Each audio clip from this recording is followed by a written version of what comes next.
ингэ шүү дээ. Одоо хамгийн ойрхон цагаан сар тий. Биелэг өгч одоо цагаан сараар монголчууд одоо цагаан сараа өргөн дэлгүүр тэмдэглэдэг.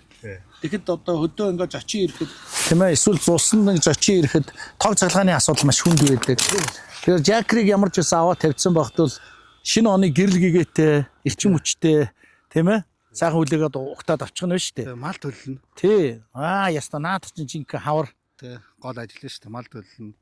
Тэгээд одоо тэгээд хаврын баяр айлын болно. Малын тий. Хашааны болно.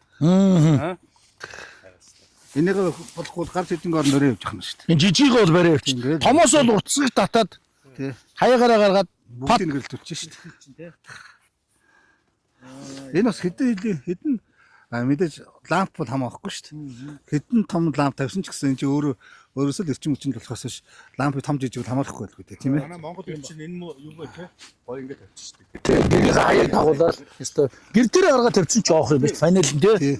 Тэгэхгүй л одоо нөгөө бас хитрхийг том шилэн нөгөө амар нүсэр юмнууд чи бас мэдээж тэрүүнийгээ дагаад мэдээж их л одоо эрчим хүчмөс цогцолддог байх л да. Уг нь тэрийг бол бид нар үгүйсэхгүй.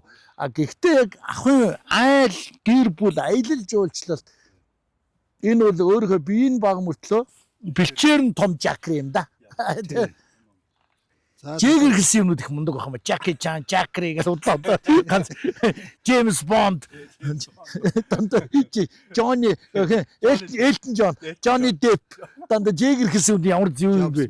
Джобс гэл амар Жигэр гэсэн юм тэр тусмаа энэ Жакри бас зөв юм биш үү? Жаки Чан ганц мэддэг юм айгүй ойрхон Жаки Чан гэдэг.